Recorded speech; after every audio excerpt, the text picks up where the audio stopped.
स्वागत है दोस्तों। आज के मुख्य समाचार में आज देश और दुनिया से कई अहम और बड़ी खबर आ रही है। बात करेंगे हर खबर पर विस्तार से। स्ट्रांग रूम में रखी ईवीएम के पास कैमरा बंद होने से संदेह की स्थिति में कांग्रेस कार्रवाई की मांग। एक और बड़ी अपडेट, असदुद्दीन ओवैसी का बड़ा दावा, बोले तेलंगाना में तीसरी बार सीएम बनेंगे चंद्रशेखर राव। वहीं अगली बड़ी खबर में आपको बताएंगे, तेलंगाना डीएमके के समर्थन मिलने पर कांग्रेस ने जताई खुशी, कहा अब हम चुनाव जीत रहे हैं। एक और बड़ी अपडेट, राकेश टिकैत का बड़ा बयान, बोले किसानों की ताकत को कमजोर करने की साजिश रच रही है सरकार। तो चलिए देख लेते आज की पहली बड़ी खबर। स्ट्रांग रूम में रखी ईवीएम के पास कैमरा बंद होने से संदेह की स्थिति में कांग्रेस कार्रवाई की मांग। दरअसल दोस्तों, मध्य प्रदेश विधानसभा चुनाव 2023 का मतदान 17 नवंबर को समाप्त हो चुका है तथा मतगणना 3 दिसंबर को होनी बाकी है। बता दें कि विधानसभा क्रमांक 73 मनगांव जिला रीवा से कांग्रेस प्रत्याशी बबीता साकेत द्वारा कांग्रेस मुख्यालय में शिकायत दी गई है। बता दें कि शिकायत में रीवा में मतदान उपरांत सभी ईवीएम मशीनों को रीवा इंजीनियरिंग कॉलेज स्थित स्ट्रांग रूम में भंडार किया गया है तथा सीसीटीवी कैमरे से रिकॉर्ड करते हुए सुरक्षा की दृष्टि से निगरानी की जा रही है। लेकिन 18 नवंबर की रात में 12 से 12:35 तक 20 नवंबर को पूर्वाह्न 11 बजे से बिजली चली जाने से स्ट्रांग रूम में लगे कैमरों द्वारा कार्य करना बंद कर दिया गया, जिससे कांग्रेस प्रत्याशी को ईवीएम मशीनों की सही जानकारी प्राप्त नहीं हो सकी, जिससे संदेह की स्थिति निर्मित हो गई है। बता दें, प्रदेश कांग्रेस के उपाध्यक्ष और चुनाव आयोग कार्य प्रभारी जेपी धनोपिया ने चुनाव आयोग को शिकायत प्रस्तुत करते हुए इस संबंध में विस्तृत जांच कर वस्तु स्थिति से कांग्रेस प्रत्याशी बबीता साकेत को अवगत कराया जाए। साथ ही निवेदन है कि प्रदेश में जहां जहां भी जिन जिन स्ट्रांग रूम में ईवीएम मशीन का मतदान उपरांत भंडार किया गया है, वहां बिजली चले जाने की दशा में सीसीटीवी कैमरे बंद न हो सके, इसलिए 24 घंटे जनरेटर बैकअप उपलब्ध कराया जाए, जिससे कि कांग्रेस प्रत्याशी और आम जनता को किसी भी प्रकार की परभिंत और संदेह उत्पन्न न हो सके, जो कि न्यायोचित है। वहीं दूसरी शिकायत में धनोपिया ने बताया कि विभिन्न सूत्रों से जानकारी प्राप्त हो रही है कि मतगणना स्थिति पर विशेष वोटिंग का कार्य होगा, जिसमें इंटरनेट उपयोग किया जाएगा। वस्तु स्थिति से अवगत कराने की कृपा करें कि क्या 3 दिसंबर को विधानसभा से संबंधित मतगणना की कार्य में मतगणना स्थल पर किसी भी प्रकार की वेबकास्टिंग की प्रक्रिया संपन्न होगी।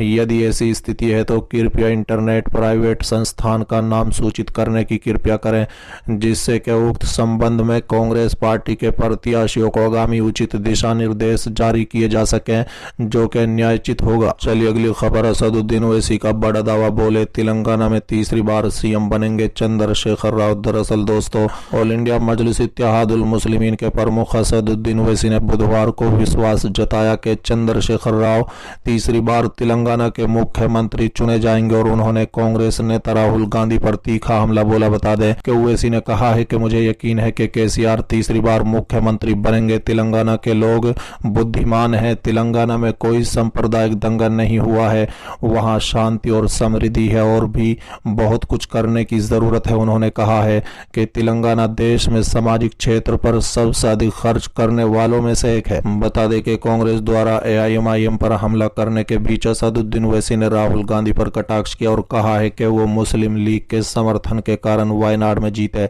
उन्होंने कहा है कि हम अमेठी नहीं गए और स्मृति ईरानी ने उन्हें हरा दिया, वो अपने परदादा दादी और पिता की सीट नहीं बचा पाए। राहुल गांधी ने वायनाड जीता क्योंकि मुस्लिम लीग ने उन्हें 35% मुस्लिम वोट दिए थे। ये सच्चाई है भारतीय राजनीति में।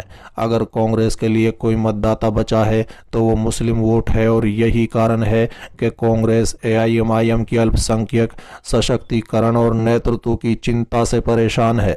चलिए अगली खबर, तेलंगाना में डीएमके के समर्थन मिलने पर कांग्रेस ने जताई खुशी, कहा अब हम चुनाव जीत रहे हैं। दरअसल दोस्तों, तेलंगाना में तमिलनाडु के मुख्यमंत्री एमके स्टालिन की पार्टी डीएमके ने कांग्रेस का समर्थन करने का ऐलान किया है। बता दें, इसके बाद कांग्रेस ने खुशी जताई है। उन्होंने कहा है कि तेलंगाना में डीएमके पार्टी हमें सपोर्ट कर रही है। बता दें, हालांकि तेलंगाना में डीएमके के बहुत अधिक पावर नहीं है, इसके बाद भी कांग्रेस ने खुशी जाहिर की है।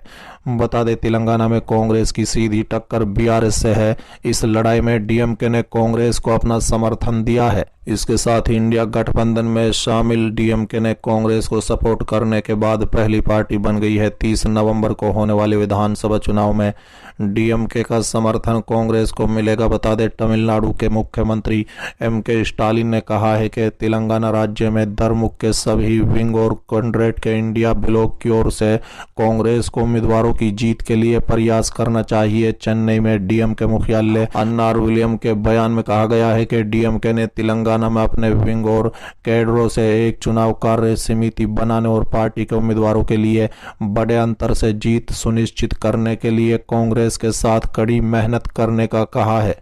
चलिए अगली खबर। राकेश टिकैत का बड़ा बयान, बोले किसानों की ताकत को कमजोर करने की साजिश रच रही है सरकार। दरअसल दोस्तों, सहारनपुर जनपद के छटमलपुर भाकियू के राष्ट्र प्रवक्ता चौधरी राकेश टिकैत ने कहा है कि सरकार किसानों की ताकत को कमजोर करने की साजिश रच रही है, जिसे एकजुट होकर नाकाम करना होगा। बता दें कि देहरादून से वापस लौटते समय भैंसराव में कार्यकर्ताओं द्वारा आयोजित स्वागत समारोह के दौरान राकेश टिकैत ने कहा कि किसान विभिन्न मंचों के बीच बटकर अपनी ताकत कमजोर न करे। बता दें, सरकार इसका फायदा उठाने की कोशिश करती है। भाकियू अपनी स्थापना के वक्त से ही किसानों की आवाज को सबसे जोरदार तरीके से बुलंद करती आ रही है। साथ ही उन्होंने कहा है कि सरकार उनके संगठन की इस ताकत को पहचानती है, इसलिए वो किसानों को कमजोर करने की साजिश रच रही है। कार्यकर्ता संगठन की सदस्यता संख्या बढ़ाने के साथ ही अपने क्षेत्र में किसान उत्पीड़न की घटनाओं का डटकर विरोध करे। युवा जिलाध्यक्ष नदीम अंसारी और भाकियू के जिला प्रवक्ता रघुवीर सिंह ने कहा है कि गत वर्ष का गन्ना भुगतान दिलाने में सरकार रुचि नहीं रख रही है। चलिए अगली खबर। राहुल गांधी को चुनाव आयोग के नोटिस पर मल्लिकार्जुन खड़गे का बड़ा बयान। दरअसल दोस्तों, चुनाव आयोग की ओर से जारी कांग्रेस नेता राहुल गांधी के जारी किए गए नोटिस पर पार्टी अध्यक्ष मल्लिकार्जुन खड़गे ने गुरुवार को प्रतिक्रिया दी है। उन्होंने कहा है कि पार्टी नोटिस का जवाब देगी। साथ ही उन्होंने कहा है कि उन्हें यानी राहुल गांधी को नोटिस भेजने दिया जाए, हम इसका जवाब देंगे। ये कोई बड़ी बात नहीं है, किसी पर इतनी गंभीर टिप्पणी नहीं हुई है, लेकिन चूंकि चुनाव चल रहा है इसलिए प्रचार किया जा रहा है, हम नोटिस का जवाब देंगे। बता दें कि मल्लिकार्जुन खड़गे ने आगे ये भी कहा है कि अगर वो लोकतंत्र को बचाना चाहते हैं तो उन्हें एक स्तरीय खेल का मैदान देना चाहिए, इसके बजाय ईडी सीबीआई आदि का इस्तेमाल किया जा रहा है। आपको बता दें कि इससे पहले दिन में चुनाव आयोग ने प्रधानमंत्री पर जेब कतरा, पनौती और कर्ज माफी संबंधी तंज को लेकर राहुल गांधी को कारण बताओ नोटिस जारी किया था। दोस्तों, दरअसल एक चुनावी रैली को संबोधित करते हुए राहुल गांधी ने प्रधानमंत्री पर जेब कतरे और पनौती का कटाक्ष किया था। कहा था कि जेब कतरे कभी अकेले नहीं आते, 3 लोग होते हैं, एक सामने से आता है, एक पीछे से और एक दूसरे दूर से। प्रधानमंत्री नरेंद्र मोदी का काम आपका ध्यान भटकाना है। गांधी ने यह भी कहा है कि वो सामने से टीवी पर आते हैं और हिंदू मुस्लिम नोटबंदी और जीएसटी के विषय उठाकर जनता का ध्यान भटकाते हैं, उसके बीच अडानी पीछे से आते हैं और पैसे ले लेते हैं।